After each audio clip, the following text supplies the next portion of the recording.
Episode 18. Siddharth சட்டென்று திருமணம் செய்து கொள்ளலாமா என்று கேட்டதும் அனன்யாவிற்கு என்ன சொல்வதென்றே தெரியவில்லை. அவளால் தன்னுடைய காதில் விழுந்தது உண்மைதானா என்று கூட நம்ப முடியவில்லை. இப்போ எனக்கு காது நல்லா கேட்டுச்சா? இவர் நிஜமாவே என்ன பார்த்து கல்யாணம் பண்ணிக்கலாமான்னு தானே கேட்டாரு என்று யோசித்தாள். அதை அவனிடமே கேட்க நினைத்தவள், சித்தார்த், நீங்க இப்போ என்னவோ சொன்னீங்க, ஆனா பாருங்க என் காதுல தப்பா விழுந்துடுச்சு என்று சொன்னாள். அதை கேட்ட சித்தார்த் அவளை அமைதியாக பார்த்துவிட்டு, இங்க பாருங்க மிஸ் அனன்யா, உங்களுக்கு சரியாதான் கேட்டுச்சு என்று சொன்னான். அதை கேட்ட அனன்யா குழம்பி போனாள். அவளுக்கு என்ன நடக்கிறது என்றே புரியவில்லை. அவளுக்கு சித்தார்த் ஒரு விஷயத்தை காரியம் இல்லாமல் செய்ய மாட்டான் என்று புரிந்தது. அவள் அவனை அமைதியாக பார்க்க பெருமூச்சு விட்ட சித்தார்த், மிஸ் அனன்யா, உன்னை உங்க வீட்டுல கல்யாணம் பண்ணிக்க சொல்லி டார்ச்சர் பண்ணிட்டு இருக்காங்க. அதுவும் ஒரு வயசான கிழவனை. அவங்க நீ அந்த கிழவனை கல்யாணம் பண்ணலனா சும்மா இருக்க மாட்டாங்க. அதே நேரம் நீ என்ன கல்யாணம் பண்ண அப்படின்னா அவங்க உன்னை டார்ச்சர் பண்ண மாட்டாங்க. என் வீட்லயும் என்ன கல்யாணம் பண்ணிக்க சொல்லி கேட்டுக்கிட்டே இருக்காங்க. ஸோ நம்ம 2 பேருக்கும் இப்போ காமனா இருக்கிற பிரச்சனை கல்யாணம் தான். அதனால நம்ம பேசாம கல்யாணம் பண்ணிப்போம். ஸோ பிரச்சனை இருக்காது. அதோட இது ரொம்ப உண்மையான கல்யாணம் இல்லை, ஜஸ்ட் டம்மி கல்யாணம் தான். நம்மளோட குடும்பத்தோட பிரஷர்ல இருந்து எஸ்கேப் ஆகத்தான் இந்த கல்யாணம் என்று சொன்னான் சித்தார்த். அனன்யாவை பொறுத்தவரையில் கல்யாணம் என்பது மிகப்பெரிய விஷயம். அதுவும் இல்லாமல் சித்தார்த் போன்ற ஒரு ஆள் அனன்யாவை திருமணம் செய்கிறான் என்றால் அதில் நிறைய கேள்விகள் வரும். அதையெல்லாம் அனன்யா சமாளிக்க வேண்டும். அது மட்டும் அல்லாமல் அனன்யாவிற்கு தெரியும், சித்தார்த்தை திருமணம் செய்தால் அவளுடைய வாழ்க்கையும் மித்ரன் வாழ்க்கையும் பாதுகாப்பாக இருக்கும். ஆனால் அதற்காக சித்தார்த்தை திருமணம் செய்து கொள்ள முடியாதே. என்ன இருந்தாலும் அவனுக்கு இப்பொழுது நினைத்தாலும் வேறு பெண் கிடைக்கும்.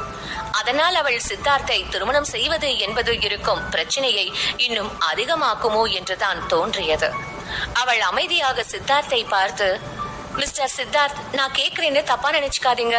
கல்யாணம் அப்படின்றது நம்ம மட்டும் டிசைட் பண்ண வேண்டிய விஷயம் இல்ல. இது 2 குடும்பம் சம்பந்தப்பட்ட விஷயமும் கூட. நீங்க பாட்டுக்கு கல்யாணம் பண்ணிக்கலாம்னு சொல்றீங்க. உங்க வீட்டுல இந்த கல்யாணத்தை ஏத்துப்பாங்களா என்று கேட்டாள். நீ எதுக்காக மத்தவங்களை பத்தி இந்த அளவுக்கு யோசிக்கிற? இங்க பாரு, இன்னைக்கு நான் உன்கிட்ட சொல்றேன், நான் எப்பவும் ஒரு முடிவு எடுக்கும் போது அடுத்தவங்களை பத்தி யோசிக்க மாட்டேன். கல்யாணம் அப்படின்றது குடும்ப சம்பந்தப்பட்டது இல்ல, கல்யாணம் பண்ணிக்க போற 2 பேர் சம்பந்தப்பட்டது. நீ சொல்லு, உனக்கு என்ன கல்யாணம் பண்ணிக்க சம்மதமா இல்லையா என்று கேட்டான் சித்தார்த். அதை கேட்ட அனன்யா அமைதியாக இருக்க அவளை பார்த்த சித்தார்த், இங்க பாரு, உனக்கு என்ன கல்யாணம் பண்ணிக்க ஓகேனா நீயும் உன் டாக்குமெண்ட்ஸ் எல்லாம் எடுத்துட்டு நாளைக்கு மத்தியானம் என்ன மீட் பண்ணு. நம்ம நாளைக்கே கல்யாணம் பண்ணிக்கலாம் என்று சொன்னான் சித்தார்த். அதை கேட்ட அனன்யாவிற்கு ஆச்சரியமாக இருந்தது. அவளால் நம்ப முடியவில்லை. உண்மையாகவே அவன் அவனுடைய குடும்பத்திற்காகத்தான் திருமணம் செய்து கொள்கிறானா, இல்லை தனக்கு உதவி செய்ய இப்பொழுது திருமணம் செய்கிறானா என்று குழப்பமாக இருந்தது. அவள் அதை பற்றி யோசிக்க சித்தார்த்தோ அவளுடைய பதிலுக்கு கூட காத்திருக்காமல் அங்கிருந்து கிளம்பினான். அவன் செல்வதை பார்த்த அனன்யா வேகமாக சென்று அவன் முன் நின்றாள். அவளை பார்த்த சித்தார்த், எனக்கு தெரியும் உன் மனசுல நிறைய கேள்வி இருக்கும், ஆனா ஒண்ணு மட்டும் புரிஞ்சுக்கோ, நம்ம கல்யாணம் அப்படின்றது ஒரு அக்ரிமெண்ட், அவ்வளவுதான். நான் உன்னை ஒரு சாதாரண பொண்டாட்டி மாதிரி இருன்னு சொல்ல மாட்டேன். அதே மாதிரி நீயும் என்கிட்ட ஒரு ஹஸ்பண்ட் கிட்ட எதிர்பார்க்கிற எதையுமே எதிர்பார்க்க கூடாது.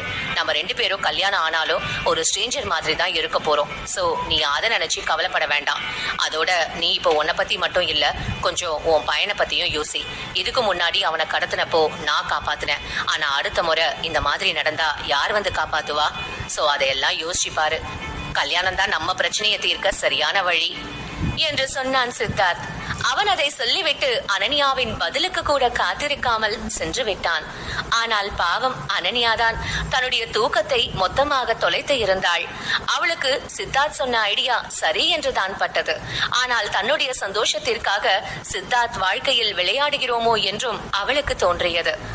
குணசேகரன், அஞ்சலி, பிரகாஷ் இவர்களின் மிரட்டலும் அவ்வப்பொழுது அவளுக்கு நினைவில் வந்து போனது.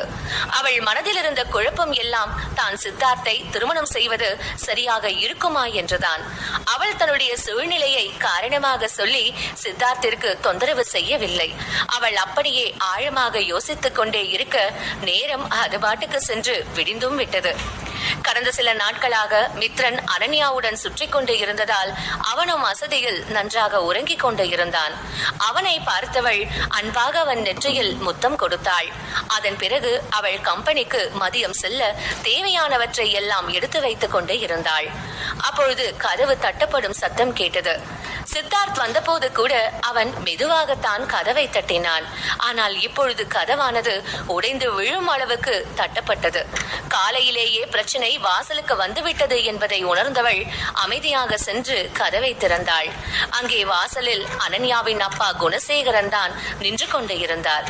அவரை பார்த்ததும் அனன்யாவிற்கு இனி தனக்கு நாள் நன்றாக போக போவதில்லை என்று புரிந்தது. ஹே, உனக்கு கதவை திறக்க இவ்வளவு நேரமா? ஏன் கனவு கண்டுட்டு இருந்தியா என்று கேட்ட குணசேகரன் அவளின் வீட்டிற்குள் 2 பாடிகார்டுடன் நுழைந்தார். அதை பார்த்த அனன்யா பதட்டத்துடன், இப்ப எதுக்காக நீங்க இங்க வந்தீங்க? நான் தான் உங்க கூட இருக்க எல்லா உறவையும் முடிச்சிட்டேனே, எதுக்காக திரும்ப திரும்ப வந்து என்ன தொந்தரவு பண்றீங்க? பிளீஸ் என்ன கொஞ்சம் நிம்மதியா இருக்க விடுங்க என்று சொன்னாள். அதை கேட்டவர், ஏய் நீ என்ன பேசுற? நான் உனக்கு ஹெல்ப் பண்ண வந்திருக்கேன். நான் என்னவோ எங்களை எல்லாம் வேண்டாம்னு நீ தூக்கி எரிஞ்சிட்டு வந்த பிறகு ரொம்ப பெரிய மாளிகையில சந்தோஷமா இருப்பேன்னு நினைச்சேன். ஆனா நீ இந்த மாதிரி ஒரு இடத்துல இருக்க, இப்படி ஒரு சின்ன வீட்டுல இருக்க, உனக்கு என்ன தலை எழுத்தா? ஒழுங்கா நான் சொல்ற மாதிரி திவாகரை கல்யாணம் பண்ணிக்கோ, உன் வாழ்க்கை ரொம்ப நல்லா இருக்கும் என்று சொன்னார் குணசேகரன். இங்க பாருங்க, என்ன திரும்ப திரும்ப சொல்ல வைக்காதீங்க. அதான் 5 வருஷத்துக்கு முன்னாடியே என்ன வேண்டாம்னு சொல்லி துரத்துனீங்கல்ல, அப்புறம் எதுக்கு இப்ப வந்து என்ன டார்ச்சர் பண்ணிட்டு இருக்கீங்க? நான் நல்லா வாழறேனோ இல்ல நாசமா போறேனோ அதெல்லாம் ஏன் பிரச்சனை. நீங்க அதை பத்தி ஒன்னும் கவலைப்பட வேண்டாம், நான் இப்படியே இருக்கேன் என்று சொன்னாள் அனன்யா. இங்க பாரு அனன்யா, நான் என்னவோ உன்னை வேணும்னே துரத்தி விட்ட மாதிரி பேசிட்டு இருக்க. நீ மட்டும் அன்னைக்கு அப்படி ஒரு அசிங்கமான காரியத்தை பண்ணாம இருந்திருந்தா நான் ஏன் உன்னை துரத்தி இருக்க போறேன் என்று கேட்டார் குணசேகரன். அவர் அப்படி கேட்டதும் ஒருவேளை தன்னுடைய அப்பா உண்மை தெரிந்தால் தன்னை நம்புவாரா என்று ஒரு குருட்டுத்தனமான நம்பிக்கை அனன்யாவிற்கு தோன்றியது. அவள் அன்று நடந்ததை அவள் அப்பாவிடம் சொல்ல வர அவரோ அவளை பார்த்து, இங்க பாரு அனன்யா, நீ இப்போ இப்படியே வந்தா உன்னை ஏத்துக்க அங்க யாருமே தயாரா இல்ல. ஆனா நீ நான் சொல்ற பையனை கல்யாணம் பண்ணா நாங்க கண்டிப்பா உன்னை ஏத்துக்குவோம் என்று சொன்னார். அதை கேட்ட அனன்யாவிற்கு கோபம்தான் வந்தது. அனன்யா எப்பவும் அந்த வீட்டில் கஷ்டத்தை அனுபவித்து வளர்ந்தவர்தான். அப்பொழுது அவள் தன்னுடைய அப்பாவிடம் உண்மையை சொன்னால் மட்டும் அவர் நம்பிவிடுவாரா? எப்படியும் அதையெல்லாம் நடக்காதே என்று தெரியும். எனவே அவள் குணசேகரனிடம் தேவையில்லாமல் விளக்கம் சொல்ல வேண்டாம் என்று நினைத்தவள் அவரை பார்த்து, இங்க பாருங்க, நீங்க இவ்வளவு தூரம் வந்து கேட்டதுக்கு தேங்க்ஸ். ஆனா எனக்கு அந்த கல்யாணத்துல விருப்பம் இல்ல. சோ நான் கல்யாணம் பண்ணிக்க மாட்டேன் என்று சொன்னாள் அனன்யா. இங்க பாருமா, நானும் ரொம்ப நல்லவனாதான் இருக்கேன்னு நினைக்கிறேன். ஆனா நீ என்ன அப்படி இருக்க விட மாட்டேங்கிற. இப்ப கூட நான் உன்கிட்ட நல்ல விதமா தான் பேசினேன். ஆனா நீ என்ன கோபப்படுத்திட்ட. சோ நான் இப்போ உன்னை கட்டாயப்படுத்த வேண்டியதா இருக்கு. இனி நான் உன்னை இதை பண்றியான்னு கேட்க மாட்டேன். இதை பண்ணணும்னு சொல்லுவேன், நீ அதை பண்ணணும் என்று சொன்னார் குணசேகரன். அவர் சொன்னதை கேட்ட அனன்யா புரியாமல் விழிக்க அவர் சிக்னல் கொடுத்ததும் அவருடன் வந்த பாடிகார்ட்ஸ் இருவரும் நேராக பெட்ரூம் நோக்கி சென்றார்கள். அதை பார்த்தவள் வேகமாக பெட்ரூம் முன்பு நின்று கொண்டு, என்ன நீங்க நினைச்ச மாதிரி எல்லாம் பண்ண இது ஒண்ணு உங்க வீடு இல்ல, இது என் வீடு. இப்படி எல்லாம் இஷ்டத்துக்கு பண்ணீங்கன்னா நான் போலீஸ்க்கு கூப்பிடுவேன் என்று சொன்னாள் அனன்யா. அதை கேட்டு குணசேகரன் அதிர்ச்சியாகவில்லை. அவர் இதெல்லாம் நடக்கும் என்று எதிர்பார்த்தார். அதனால் அவர் அனன்யாவை பார்த்து, என்னம்மா, நான் உனக்கு நல்லது பண்ண நினைச்சாலும் விட மாட்டேங்கிற, என் பேரனுக்கு நல்லது பண்ணணும்னு நினைச்சாலும் விட மாட்டேங்கிற, இதெல்லாம் கொஞ்சம் கூட சரியே இல்ல. தாத்தானா இவ்வளவு வசதியா இருக்கிறப்போ என் பேரை மட்டும் கஷ்டப்படணுமா? நீ மட்டும் நான் சொல்ற மாதிரி பண்ணு, நான் அவனை நிச்சயம் நல்ல இடத்துக்கு அனுப்புவேன், என்ன சொல்ற என்று கேட்டார் குணசேகரன். அவர் சொன்னதை கேட்ட அனன்யாவிற்கு ஒன்றும் புரியவில்லை. அவரை அவள் குழப்பத்துடன் பார்த்தாள். அதே நேரம் அனன்யாவை தள்ளிவிட்டு உள்ளே சென்றார்கள் பாடிகார்ட்ஸ் எல்லாரும். இங்க என்ன நடக்குதுன்னு சொல்லுங்க என்று குணசேகரனை பார்த்து கேட்டாள் அனன்யா. ஆனால் அவர் அவளுக்கு பதில் சொல்லவில்லை. மாறாக அவர் அனன்யாவின் பயந்து போன முகத்தை பார்த்து சந்தோஷம் அடைந்தார். அதையெல்லாம் பார்த்த அனன்யாவிற்கு ஏதாவது செய்தியே ஆக வேண்டும் என்று புரிந்தது. அதனால் அவள் உடனே சித்தார்த்திற்கு கால் செய்தாள். அவளுக்கு மித்ரனின் பாதுகாப்பு அவசியமானதால் சித்தார்த்தை திருமணம் செய்யலாம் என்ற முடிவுக்கு வந்து விட்டாள். அதே நேரம் காரில் சென்று கொண்டிருந்த சித்தார்த் அனன்யா கால் செய்வதை பார்த்ததும் சற்று குழப்பம் அடைந்தான். அவன் போனை அட்டன் செய்து என்ன விஷயம் என்று கேட்க போக அவன் பேசுவதற்குள் முந்திக் கொண்ட அனன்யா, ஹலோ சித்தார்த், நான் உங்களை கல்யாணம் பண்ணிக்கிறேன், நீங்க உடனே எங்க வீட்டுக்கு வர முடியுமா என்று கேட்டாள். அதை கேட்டு சித்தார்த்திற்கு ஏதோ பிரச்சனை என்று புரிந்து உடனே அவன் அனன்யாவிடம், என்னாச்சு என்று கேட்டான்.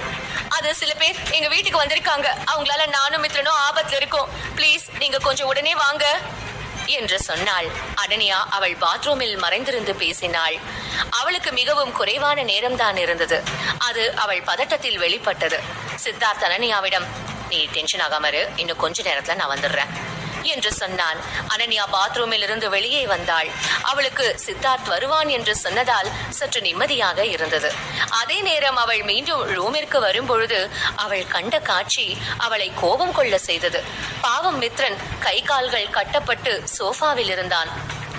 அவன் வாயும் டேப் போட்டு மூடி இருந்தது. அதை பார்த்த அனன்யா, என்ன பண்ணிட்டு இருக்கீங்க, அவன் சின்ன பையன், அவனை கஷ்டப்படுத்தாதீங்க என்று சொன்னாள்.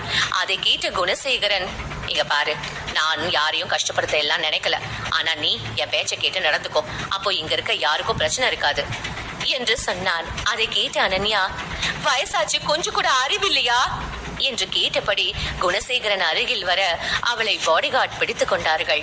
அதில் கடுப்பான அனன்யா மித்ரனை பாதுகாக்க வேண்டும் என்பதால் அந்த பாடிகார்டின் கையில் கடித்து வைத்துவிட்டு எஸ்கேப் ஆக பார்க்க அப்பொழுது சரியாக டோர்பெல் அடித்தது. குணசேகரன் கதவை திறக்க அங்கே 2 போலீஸ் நின்று கொண்டு இருந்தார்கள். அதை பார்த்த குணசேகரன் அதிர்ச்சி அடைய, போலீசோ கம்ப்ளைண்ட் வந்ததால் தான் தாங்கள் வந்திருப்பதாகவும் எனவே விசாரணைக்கு ஒத்துழைக்கும்படியும் சொன்னார்கள். அதை கேட்ட குணசேகரன் இது நிச்சயம் அனன்யாவின் வேலையாக இருக்கும் என்று புரிந்து கொண்டார். அவர் முகத்தில் புன்னகையை அப்படியே வைத்துக் கொண்டு போலீஸை பார்த்து, சார், இதெல்லாம் நிச்சயம் ஒரு மிஸ் அண்டர்ஸ்டாண்டிங் தான், இது என் பொண்ணு வீடு, இங்க வந்து நான் என்ன பிரச்சனை பண்ண போறேன் என்று கேட்டார். அவர் அப்படி சொன்னதும் போலீஸ் குழப்பமடைந்தார்கள். அனன்யாவிற்கும் அங்கே நடக்கிறது என்ன என்று புரிந்தது. கொஞ்சம் விட்டால் கூட தன்னுடைய அப்பா பேச்சை மாற்றிவிடுவார் என்பதால் அனன்யா தன்னை பிடித்திருந்த பாடிகார்டை கடித்து அவனிடமிருந்து எஸ்கேப் ஆகி வேகமாக கதவின் அருகே ஓடி வந்தாள். சார், ப்ளீஸ் எங்களை காப்பாத்துங்க, இவங்க எல்லாம் ரொம்ப கெட்டவங்க, என்ன ரொம்ப டார்ச்சர் பண்றாங்க என்று சொன்னாள். அனன்யா எல்லாவற்றையும் போட்டு போலீஸ் முன்னால் உடைத்த பிறகு குணசேகரனால் எதையும் மழுப்பி பேச முடியவில்லை. அதனால் அவர் அமைதியாக இருந்தார். போலீஸ் அவரை வார்ன் செய்து வீட்டிற்கு செல்ல சொன்னார்கள். அதில் கடுப்பான குணசேகரன் அனன்யாவை முறைத்துவிட்டு பாடிகார்ட்ஸுடன் சென்று விட்டார். போலீசும் உதவி வேண்டும் என்றால் அழைக்கும்படி சொல்லிவிட்டு சென்று விட்டார்கள். அனன்யா மித்ரனை அணைத்தபடி அமர்ந்திருந்தாள். அவளால் இந்த சிறு வயதில் மித்ரன் சந்திக்கும் கஷ்டங்களை தாங்கவே முடியவில்லை. அவள் சித்தார்த்திற்கு நன்றி சொல்ல நினைத்தாள். மித்ரனும் சற்று கவலையாக இருப்பதால் அவனை சந்தித்தால் சற்று நிம்மதியாக இருப்பான் என்று நினைத்தாள். அதனால் தன்னிடம் இருந்த டாக்குமெண்ட் எல்லாவற்றையும் எடுத்துக்கொண்டு மித்ரனையும் அழைத்துக் கொண்டு வெளியே வந்தாள். அவள் எதிர்பார்த்தது போல சித்தார்த் வெளியில் தான் இருந்தான். அவன் அனன்யாவை காரில் ஏற சொன்னான். அனன்யா மித்ரனுடன் காரில் ஏறினாள். சித்தார்த் எல்லா டாக்குமெண்ட்டும் உள்ளதா என்று கேட்டான். ஆம் என்று சொன்னாள் அனன்யா. அதன் பிறகு அவர்கள் எதுவும் பேசவில்லை. அவர்கள் இருவரும் ரெஜிஸ்டர் ஆபீஸ் சென்றார்கள். அவர்கள் காலையில் சென்றதால் கூட்டம் அவ்வளவாக இல்லை. அங்கே ரெஜிஸ்டர் ஆபீஸ் வேலை பார்க்கும் பெண் சித்தார்த்தின் அழகை ரசித்தாள். ஆனால் அவன் அருகில் அனன்யாவை பார்க்கும் பொழுது முகம் சுளைத்தாள். எல்லோரின் பார்வையும் அப்படித்தான் இருந்தது. அவள் மனதிற்குள், எதுக்கு இந்த சித்தார்த் இவ்வளவு அழகா இருக்கான், இப்ப எல்லாரும் என்ன என்னவோ வேற்று கிரகவாசி மாதிரி பாக்குறாங்க என்று யோசித்தாள். அவளுக்கு நன்றாக புரிந்தது, தங்கள் திருமணம் முடிந்தாலும் எல்லோரும் சித்தார்த்தை பாவமாகத்தான் பார்ப்பார்கள் என்று. ஏனென்றால் அவன் அனன்யாவை விட எல்லா விதத்திலும் சிறந்து இருந்தான். அதையெல்லாம் நினைத்து பார்த்தவள் அமைதியாக வர அவள் அருகில் வந்த சித்தார்த், ஓய் என்னாச்சு, ஏன் உனக்கு என்ன கல்யாணம் பண்ணிக்க இஷ்டம் இல்லையா என்று கேட்டான். அவன் அவளை மிகவும் நெருங்கி இருந்ததால் அவளால் அவன் மூச்சு காத்து தன்மேல் படுவதை உணர முடிந்தது. அவள் என்ன சொல்ல என்று தெரியாமல் நிற்க அவளை பார்த்தவன், உன்னதான் கேக்குறேன், என்ன கல்யாணம் பண்ணிக்க இஷ்டம் இல்லையா என்று கேட்டான்.